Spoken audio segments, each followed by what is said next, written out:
Pat, welcome. Happy Friday. Welcome to the Mick Report. Mr. Rick, how you doing? Good. We are ready to rock and roll after seeing a CPI report that came out and originally had everybody just kind of go, uh-oh, this is not good. And it's not going in the direction we want. And then the second inflation report came out and it was actually a little bit better. So the market kind of yawned at this, didn't they? Yeah, it did. I mean, it really did. It's just, the CPI came out. It just goes to show you that we're getting to the point now, I think, that, this is, by the way, I'm kind of trying out something new just for the viewers out there to see what the heck all this noise is that, I used MBS Highway with Barry, but I wanted to kind of see, I kind of switched over to this MBS Live to test this out and see how, there's a lot of information on this whole screen here, but I mean, you've seen the prices in the mortgage-backed security market rebound, obviously nicely, but we've been sitting in this pattern now for about the last month. It's been a nice move, and I think with the CPI coming out Thursday, today is a PPI. Things are just. Doesn't it seem like the news is more muted now? We're not getting quite those wild gyrations.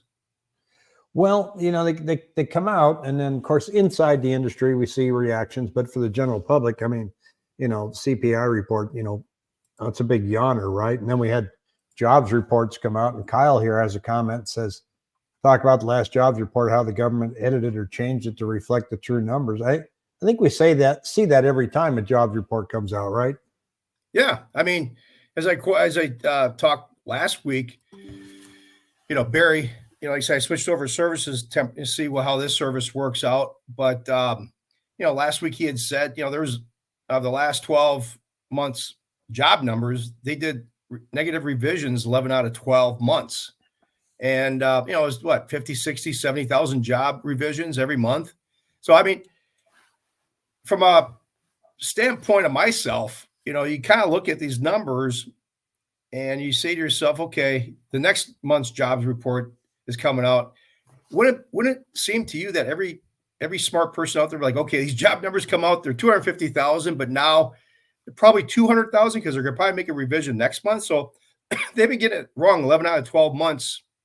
And as just an analogy I like to use is, if I did 12 loans and I couldn't close 11 out of those 12 loans, you'd have questions whether what the next loan you give me, if I can close that or not, right? My credibility would be shot.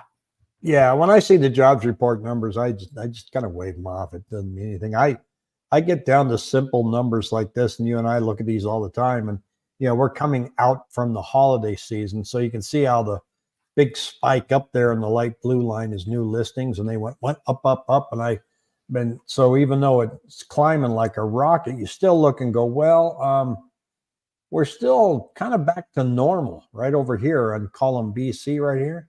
Mm-hmm. So they shot back up to kind of what was our baseline.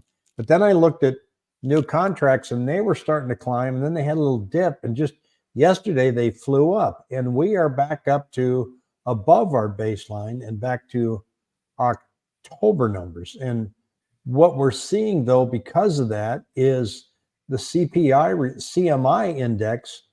Everybody's up, which means this is in favor of sellers. Anybody from Peoria above here, above 108, 110 is now a pretty good time for sellers. In other words, it's not as doom as in gloom. And we got a bunch of questions come in. I'm going to get to them in just a moment here. Bear with me, folks. So what I see here, and here's what this tells me, because the Crawford Market Index is going up, right?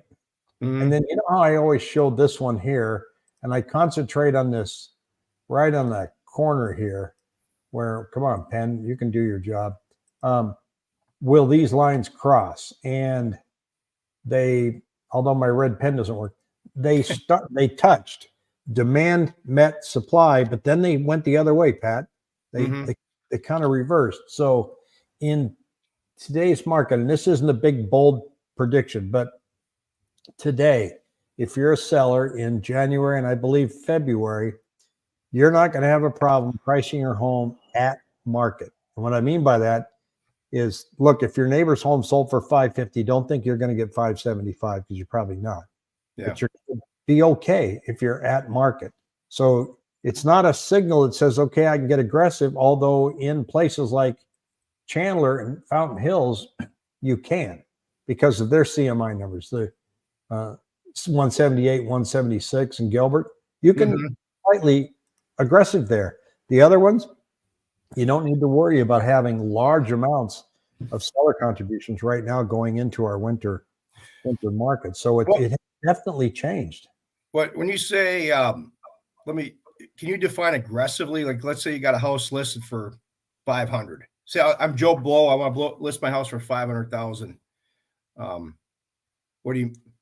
Well, what are your comps? So in other words, you looked at the comps and the comps say, well, your house compared to this house, and this house looks like it falls in this range where it's $500,000. When I say aggressive, you're going to go, well, then I could probably get 5.25.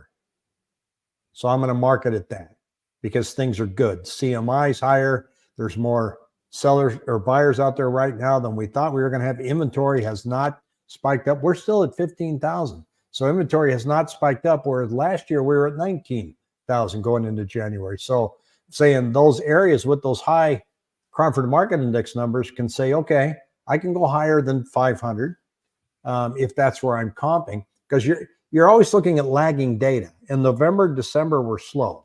Mhm. And so you're always looking at lagging data when it comes to past sales.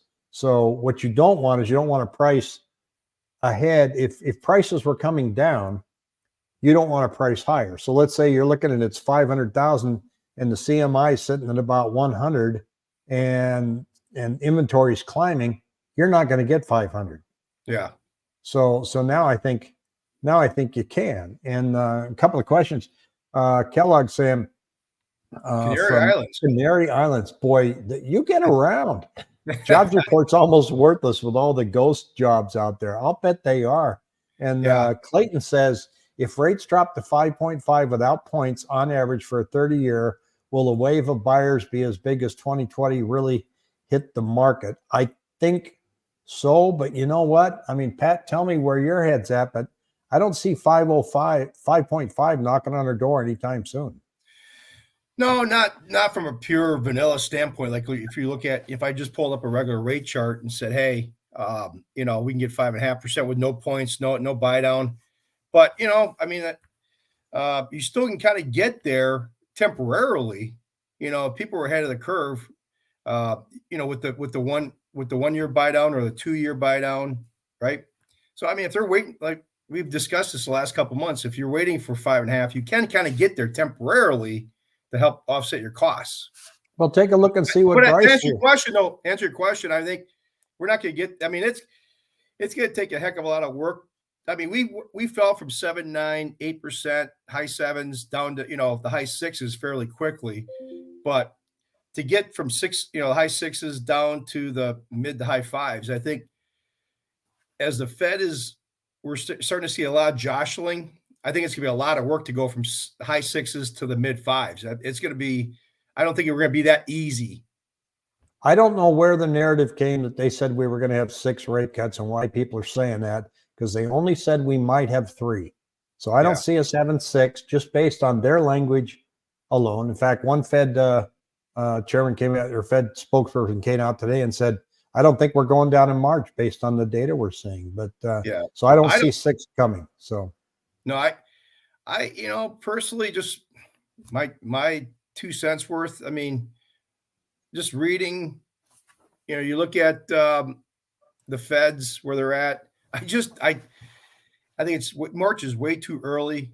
I mean, this numbers that came out the last couple of days just go to show you that there's still, there's inflation there. Obviously, they say the high threes for inflation.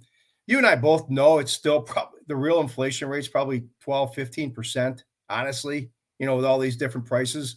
And I just think that, the Feds, if and when they do cut, man, I tell you, it's going to be hard to put that toothpaste back in the tube. I Yeah. think I really think they're going to sit here for a while. Even if things are 1 or 2 months is not going to make their decision. I can't. No, they're going to wait for a while. I I, wish everybody could get as lucky as Bryce here. Look at this. Closed in Tucson today, a 3-bedroom, 2-bath house, 265 list. Got for 260 at 5% down. Seller contributed 3% credit to buy down the rate to 5.625. Fixed and 10K in repairs. Used wow. my closing cost cash to pay off PMI, appraised 6K over. That is a huge win, Bryce. Way to go. Yeah. Congratulations. Boy, I didn't think there were any more of those left, my friend. That's That awesome. is really a nice play there. And Jorge's got a great comment here. Does a 64% contract rate have downward pressure on prices? And what he's referring to is my number here, where I show the contract ratio between here, number of contracts and new listings. And it is it's 64% right now. If we stayed there, then I would say yes. But when I look at the rate of where we're climbing here, I think we're going to settle at about 70. So if we were to stay at 64, then yes, I think we'd see downward pricing pressure, because you always have to look at that one number and then compare to what the Cromford Market Index is giving us as indicators too. And we're not seeing downward pricing pressure yet. Either is Redfin, Pat. Check this out. Housing market update. News year brings an uptick in early stage demand as mortgage payments fall and more homes hit the market. But they're saying that we're up slightly, daily average 36% mortgage rate from 7.2 earlier in the week. And they're saying that mortgage purchase applications are up 6% from a week earlier. Demand index up 5% from a month earlier, and Google searches up 10% from a month earlier. I don't know how reliable Google searches is, but I do find that interesting. Bryce says, I want to thank you guys for recommending one rental at a time. Time to house hack. Have a great weekend. Oh, glad you watch him. He's a great guy. He's Yeah, he's a good guy. He interviews a lot of people with different opinions. So, it's he's a sharp guy. I like what Bryce did. I'm Sierra Vista from Hawaii Vista. I like bang for my buck. My girl wants Gilbert. She's 28. I'm 48. All right. Well, you better, look, if she ain't happy, nobody's happy. So you better find that house. So let's talk about the 2-1 buy down, shall we, Pat? We were saying that was a good idea, and now you're saying, well, maybe there's another play. Well, try to keep this simple, not get off track like I do sometimes. And the train runs different tracks sometimes. But 2-1 buy down basically is, let's just say a 2-1 buy down right now. Let's just say average rate right now. You're looking at, for this one lender, 95% loan to value, 5% down, 475 purchase price, 780 FICO score. I put that in my search. And this one lender, right now you're seeing a cost of $1,164 for 6.5, let's say. That's straight up. Which that's basically kind of a little bit below market right now. And a 2-1 buy down, I would qualify at 6.5. Your payment would be $2,852. A 2-1 buy, basically, it would cost you probably give or take about $10,000 to do the 2-1 buy down. They put it in escrow, as I've told you, and they use that money in escrow every month to subsidize the difference between 6.5 and 4.5. So it's about a $600 a month difference. So, your starting rate would be 4.5, even though you qualify at 6.5. So it'll be 4.5 the first year, 5.5. Then the next year would be 5.5. Then your third year and past that would be 6.5. But the reason, we brought this up today is that there was an interesting email that amongst our company, we've got about 85 loan officers in our company, and they were talking about, is a 2-1 buy down really appropriate? And Andy Price, the owner of our shop, said, he's been using, you could do a 2-1 buy down, a 3-2-1 buy down, 2-1 buy down, or a 1-year buy down. And, it kind of makes sense, your strategies have to shift sometimes. And, last year when rates were going through the roof, a 2-1 buy down definitely made a lot of sense. But now my philosophy maybe has shifted here, just reading that email, studying that email. that maybe as rates come down, and this is something for people to consider, is that maybe people shift, because people have got that 2-1 buy down. I'm sure the average person that's been out there looking, maybe talking to a lender, they've heard the 2-1 buy down talk, them talk about it maybe. But now as the rates have come down, maybe it's time to shift your mentality to make, hey, maybe I want to do a 1-year buy down. If you can get seller concessions of say 10 grand. Okay. So go back to this chart, let's say we could do a buy down. I can use some of that buy down to get the rate to say, say 6.25 is $4,900, right? Well, then if I do a 1-year buy down with the rest of the money, I can get to 5.25. So, I guess the point is, every case is different, but maybe, I'm kind of looking at, switching case by case basis. Maybe a 1-year buy down is better than a 2-1 buy down. You just, you have to kind of run the numbers. Does that make sense? Yeah, I haven't been a proponent of the statement, marry the house, date the rate, because I like certainty. But I'm not opposed to 1 and 2-year buy downs because you still have certainty. In other words, in year 3, you're going to be at the prevailing rate, so there's no surprises. But I think, buying a rate on a hope versus actual data is where I really want people to, like you're illustrating here. Rates are coming down, but we can't definitively say by May they're going to be considerably lower than today. The central bank has said we're going to be higher for longer. And one of the components in the CPI right now that's really dinking things up is housing, is shelter costs. So how do you get shelter costs down? Well, you stay higher for longer and sales could decline. So, or wages catch up, which I kind of doubt. We're also seeing a lot of numbers out there now that show that, that small business is down, their revenue. And, there's stuff going on in the economy here. People are very cautious. YouTube revenue is down. Google's business is down. Ad spending is down. Television ads are down. That's an indicator that people are hunkering and saying, well, I'm going to be careful here.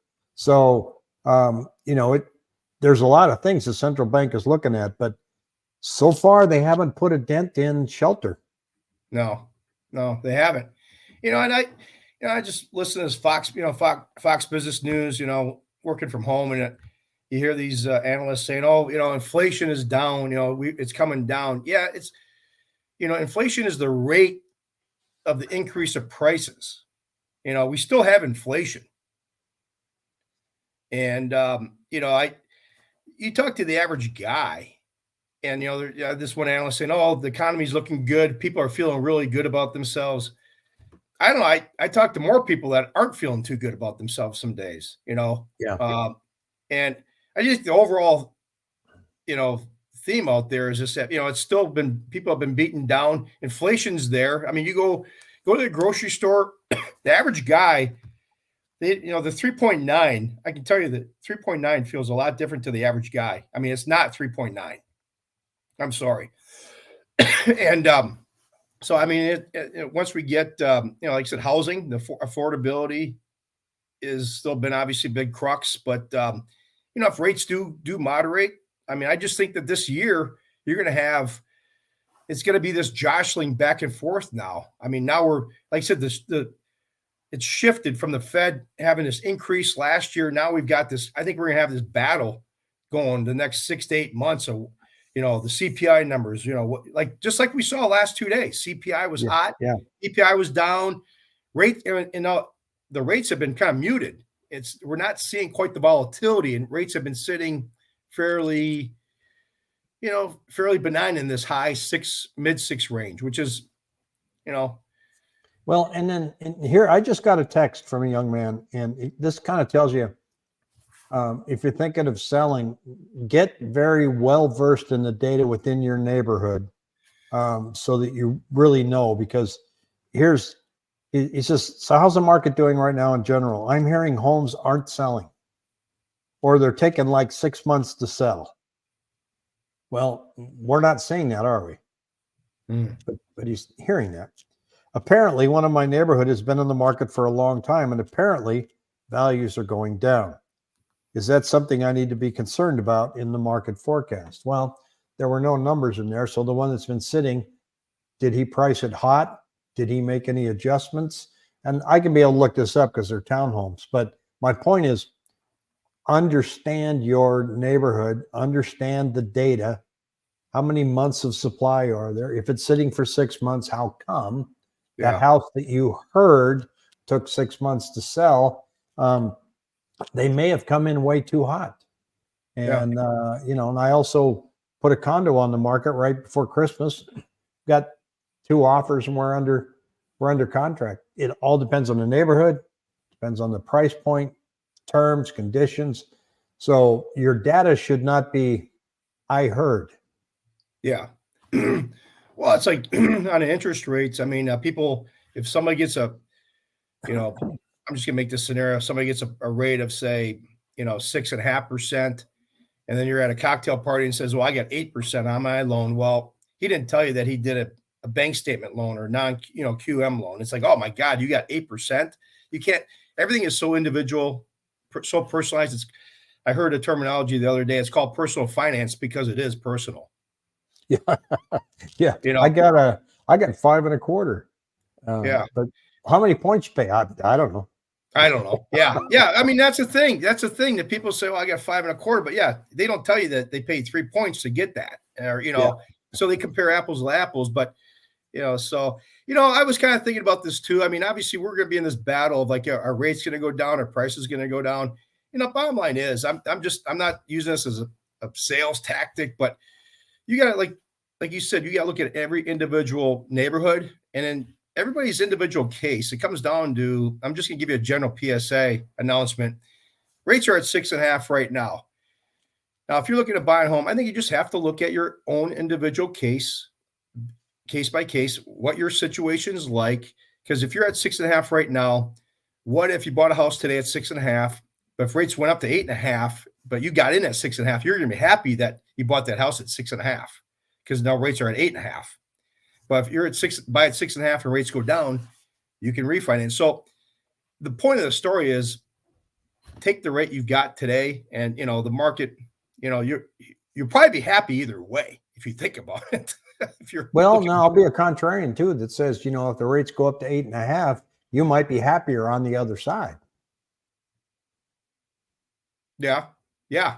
If prices come down and then rates have to adjust down, but nobody has that kind of a crystal ball. But that's what's going on in everybody's mind right now and trying to figure out. And so, some of these YouTubers have it. We're going to hell in the handbasket. It's right there.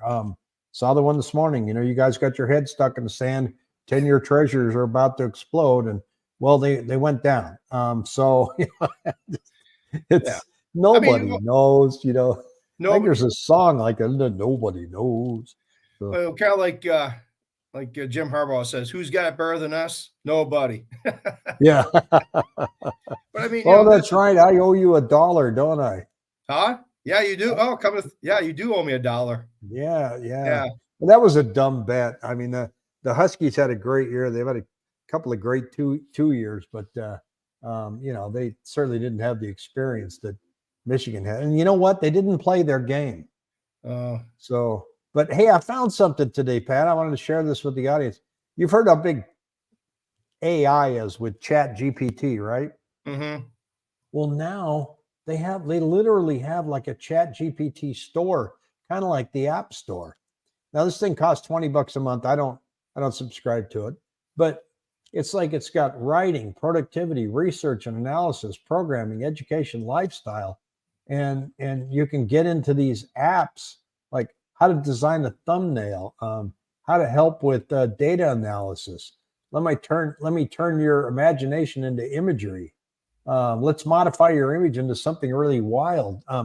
It's there now. You've got developers out there writing script for artificial intelligence that you can go get. And you may start to notice that real estate listing descriptions have gotten really good and flowery lately. Well, they're all putting it into Chat GPT. I got a 3-bed and 2-bath house with a view. It's close to the 51. Write me something sexy. And blah, spits it out. And but I just thought it was funny looking at this Chat GPT, and now it looks like the Apple App Store. You can find all kinds of stuff in there. So if you're stuck, just go there and I think classrooms are going to go back to paper. Because you send me home and tell me to write a 250-word essay, I'm done in 45 seconds. Yeah. Write an essay on this, so it's going to be interesting to watch. So, well, Pat, it was good to catch up with you, and have a wonderful weekend. And we're supposed to be in the low 70s next week after freezing our tush off the past couple of days. So it's been a tough winter. It's been a tough winter, but I look at the news shows, what's going back in Wisconsin. Oh my God. Forget it. Oh, I know. Hey, Raul, sorry. He says, I've been keeping an eye on the Glendale market, more specifically 85304. In summary, I've witnessed some diversity from great to moderate to overpriced deals within the zip code, many variables. I think you just described the overall market. Everybody's throwing stuff out, see what sticks. When people aren't sure of the overall direction they're hearing things, they try anything. Yeah. The optimists are pricing high. The pessimists are, oh, woe is me. Just get rid of it because I know it's going to be worth less next year. And then there's people that price it just right and move it. So it's a weird market. When it's really hot, everybody knows it's really hot. Yeah. Everybody's talking about it at the water cooler. When it softens, there's a lot of misinformation as to how bad it really is. Like the text I got, I hear it's really slow. Mm-hmm. Well, sales are really slow, but we did go up last year. We went up in prices after having a bad beginning of the year. In fact, here's where we are. If you look here, Paradise Valley past 2 years up 42.7%, Glendale up 13.2%, and this is after going down the beginning of last year and then digging back out. So this is 2022 and 2023. So the lowest one is Arizona City at 8.5. So it wasn't quite that bleak, folks. So yeah. No, so I think it's going to be, like you said, I just feel it. I kind of sense it. Like you said, I'm a big psychology guy too. As far as going back to my Christmas party, psychology, and my crush it. How many people were crushing it back in 2021? I knew that. You could just feel that was the top. I mean, and I just seeing this shift, like you said, this fight last year with the Fed. Now it just, upward. It was just a continuous, just a screaming upward with the rates. But now you've got this. I think this next 6 to 12 months, I think you're just going to have this battle back and forth. I don't see any trend developing because, one day, like I said, once you go back to the last couple of days, CPI was this, PPI was that, now it's going to be just this kind of this back and forth. And it's going to be still an interesting year. I mean, I don't see a trend either way. Do you? I mean, No, I really don't. Terry's sending me my dollar. He said rates would be at 9%. I sent it to my office. Terry, I'll never see it. But thank you. You mail things to that office, I'll never see it. But anyway, I hope you haven't put it in the mailbox yet. Pat, I'm going to let you go. Have a fantastic weekend, all right? All right. Take care, everybody. See ya. Bye.